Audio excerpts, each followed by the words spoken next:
हम रुख कर रहे हैं सीधे छत्तीसगढ़ की राजधानी रायपुर, जहां पर हमारे साथ में ऐतिहासिक सफलता की ओर बढ़ रहे किरण सिंह देव जी हैं। क्या कहेंगे किरण सिंह देव जी वर्तमान रुझानों पर आप? जी जी किरण जी, मेरी आवाज सुन पा रहे हैं? जी आ रही। जी किरण देव जी, रुझान कितना आपको असमंजस में डाले हुए हैं? अभी लोगों की बधाई ले पा रहे हैं या लोगों को इंतजार करने का बोल रहे हैं? नहीं, बधाइयां भी हो रही है, बातचीत भी हो रही है निश्चित रूप से। और जैसा कि एक था छत्तीसगढ़ में परिणाम को लेकर, और बहुत बहुत प्यार इसने आशीर्वाद जनता ने पुनः दिया है लोकसभा चुनाव में। और इन 11 सीटों में अभी तो 10 पर ऐसा कंफर्टेबल विन की ओर जा रहे हैं। एक सीट जो बची हुई है निश्चित रूप से उसमें भी 7,000, 8,000, 5,000 के बीच आगे मुझे लगता है कि अभी मतगणना का कोरबा का भी, और लोकसभा के चुनाव के अंतर्गत मतगणना में ये एक बहुत ही लो मार्जिन है। निश्चित रूप से हम इसको भी पार करेंगे और कोरबा में भी विजय सुनिश्चित करेंगे। अच्छा, एक बात बताओ किरण देव जी, ये देश में भाजपा हार रही है, स्पष्ट बहुमत से चुनकर आती थी 2014 और 2019 में, इस समय में हार रही है तो भी लोग आपको बधाई दे ले रहे हैं। ऐसा कैसे हो जा रहा है? पार्टी हार रही है और लोग आपको बधाई दे ले रहे हैं? नहीं, तीसरी बार लगातार सरकार बनना, स्पष्ट बहुमत के साथ एनडीए की पूरी सरकार बनेगी। आदरणीय प्रधानमंत्री मोदी जी तीसरी बार भी प्रधानमंत्री बनेंगे। और जो विपक्षी गठबंधन है, इनको किसी धोखे में नहीं रहने की आवश्यकता है। बहुत छलावा प्रारंभ किया है, ऐसे आप लोगों के चैनलों के माध्यम से और समाचारों से पता चलता है कि यहां दौड़ो, वहां दौड़ो, इसको साधो, उसको साधो। लेकिन 228 जिसके पास 228 की संख्या हुई है, उसके बारे में चर्चा बहुत पॉजिटिव जा रही है। और जो 299 और 300 के बीच में है, उनके बारे में भी लोग संदेह व्यक्त करते हैं कि ये सरकार बनाएंगे कि नहीं बना पाएंगे। वास्तव में अद्भुत है। मेरा तो ये मानना है, इतनी परिस्थितियों में जबकि एक नैरेटिव सेट किया गया पूरे विपक्षी गठबंधन जो है इंडी गठबंधन के माध्यम से, और एक अस्थिरता का वातावरण, इस संवैधानिक संस्था के ऊपर अविश्वास, चुनाव आयोग के ऊपर अविश्वास, ईवीएम के ऊपर अविश्वास, सुबह तक ईवीएम का रोना रहे थे। अब क्या कहेंगे? अब वो किस स्थिति में होंगे? लेकिन परिणाम तो जो आएंगे, थोड़ा अभी टाइम भी है। छत्तीसगढ़ में लोकसभा का क्षेत्र और गिनती क्योंकि छोटा होने के कारण क्षेत्र, लेकिन और बड़े जो राज्य हैं उनमें निश्चित रूप से परिणाम बहुत जल्दी और जो सोच के रखे थे उसके आसपास रहेंगे। अच्छा चलो, चैनल वाले तो होते ही बदमाश हैं किरण देव जी, पर आपका स्वयं के संदर्भ में क्या कहना है? भाई आप बता रहे थे हम 400 पार करने वाले हैं, आप बता रहे थे 370 भाजपा पार करने वाली है, 303 सीटें 2019 में आपकी खुद की आई हुई थी। अब एनडीए की भी 303 नहीं दिख पा रही हैं, इसको लेकर सवाल उठा दे रहे, तो आप नाराज क्यों हो रहे हैं? क्या चाहते हैं आप? इस बार हम बधाई दें कि आपकी 303 से भी कम सीटें आ रही है एनडीए की।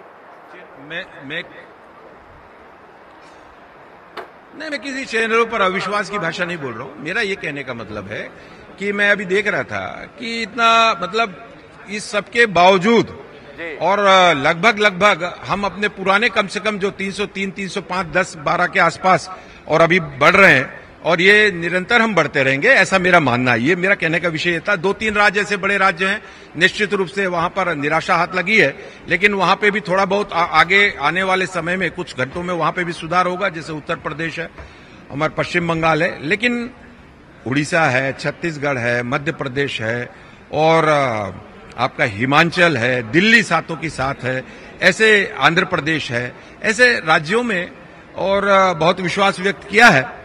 और एक कंफर्टेबल विन, जिसको स्पष्ट बहुमत के साथ सरकार एनडीए की बन रही है, प्रधानमंत्री नरेंद्र मोदी जी तीसरी बार भी प्रधानमंत्री बन रहे हैं, ये मेरा और सभी का विश्वास है। अच्छा, एक बात किरण जी, आपके कार्यकर्ता बड़ी संख्या में उड़ीसा गए थे। उड़ीसा में लोकसभा तो जीत ही रहे हैं, विधानसभा भी जीतते हुए दिख रहे हैं। कोई इज्जत विज्जत मिलेगी छत्तीसगढ़ के लोगों को उड़ीसा में सरकार बनने के बाद? कुछ व्यवस्था वगैरह की है कि नहीं की है आप? कि केवल पसीना बहाने के लिए छत्तीसगढ़ से लोगों को ले गए थे, सरकार बनने के बाद कुछ मिलेगा नहीं? नहीं, पूरे देश में भारतीय जनता पार्टी एक परिवार सदस्य काम करने वाले कार्यकर्ता हैं हम सब। और जब हमारे चुनाव खत्म हो गए तो निश्चित रूप से बड़ी संख्या में 100, 125, 150 के आसपास हमारे भारतीय जनता पार्टी के चाहे वो मंत्री हों, उसमें से कुछ सांसद, विधायक, हमारे वरिष्ठ नेता, पदाधिकारीगण, और वो उड़ीसा में उन्होंने भी बहुत मेहनत की और उड़ीसा में ऐसा लग ही रहा था और मुझको ऐसा लग रहा था कि लोकसभा में अच्छा हमको प्रतिसाद मिलेगा और साथ ही साथ विधानसभा में भी हम बहुत अच्छा करने जा रहे हैं और निश्चित रूप से और दोनों परिणाम बहुत अच्छे आ रहे हैं और सरकार बन रही है उड़ीसा में। मैं सभी को बहुत बहुत बधाई देता हूं और उड़ीसा के कार्यकर्ताओं को भी, वहां की जनता को भी कि 25 साल की लगातार जिस तरीके से और एक अक्षम सरकार और उससे मुक्ति मिलके अब भारतीय जनता पार्टी की वहां सरकार बनेगी। चलिए अब आखिरी दौर की बातचीत पर आते हैं। सब तरफ अच्छा अच्छा आ रहा है प्रदेश में, ये कोरबा में कुछ गड़बड़ हो रहा है। ये गड़बड़ किसके कारण से हो रहा है? कांग्रेस थोड़ा ढंग से चुनाव लड़ ली या भाजपा ही अपने नेता के खिलाफ लड़ ली है?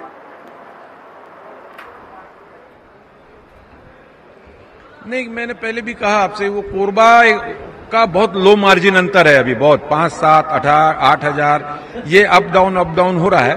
मुझे विश्वास है कि जब परिणाम घोषित होंगे तब तक के हम वहां पे भी अच्छे मार्जिन के साथ कोरबा का भी चुनाव जीत जाएंगे। किरण देव जी, सवाल इस बात का है ना, कोरबा में मार्जिन बहुत लो है, 2-5 हजार का है, पर वहां से आपने जैसे प्रत्याशी बनाया था वो नेता तो बहुत बड़ा है, सरोज पांडे, महिला मोर्चा के राष्ट्रीय अध्यक्ष, भारतीय जनता पार्टी की राष्ट्रीय महामंत्री, अभी भी राष्ट्रीय उपाध्यक्ष, और ऐसे में वो अभी जूझ रही हैं। आपको कितना खराब लग रहा है उनका जूझना? अलग अलग क्षेत्रों की अलग अलग परिस्थितियां रहती हैं चुनाव में निश्चित रूप से, और अभी कुछ ये भी पता नहीं चल पड़ रहा है कि कौन से क्षेत्र में क्या स्थिति है। सिर्फ हम आंकड़ों को ही देख रहे हैं कि इतने का जीत का अंतर, इतने का हार का अंतर, इतने में बराबरी। निश्चित रूप से मुझे ऐसा लगता है, जितना मैंने समझा है, और कोरबा लोकसभा में भी आने वाले आधा घंटा 15 मिनट में 1-2 राउंड में स्थिति सुधरेगी। आपने कहा कि अभी पता भी नहीं चल रहा है, सरकार है आपकी प्रदेश में, आपको रिपोर्ट नहीं कर रहे क्या प्रॉपरली? जैसे एक सीट पे तो परेशानी जा रही है, किरण देवी तक इंफॉर्मेशन पहुंचाई नहीं जा रही ढंग से। नहीं, इसलिए मैं आपसे मैंने कहा है, इसलिए कि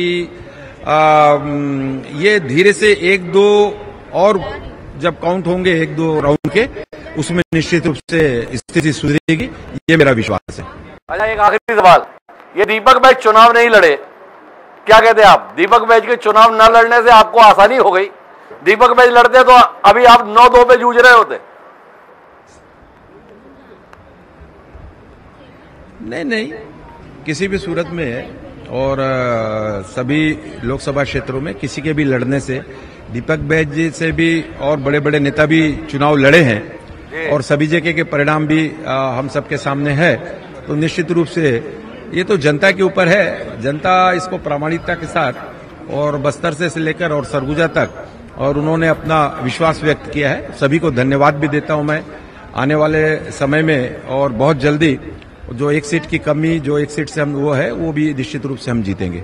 तो ये तो हमारे में किरण देव जी ने भरोसा है कि 11 की 11 जीत लेंगे। 1 सीट पर थोड़ा सा अंतर कम है, लेकिन इतिहास रच देंगे। मध्य प्रदेश इतिहास रच रहा है, छत्तीसगढ़ भी इतिहास रचने की इच्छा रखता है। क्या किरण देव और विष्णुदेव साय की जोड़ी वो इतिहास रच पाएगी, जानने में दिलचस्पी रहेगी। लेकिन किरण देव जी, धन्यवाद आपका हमारे साथ जुड़ने के लिए। तो कुल मिलाकर कहानी जहां की तहां है।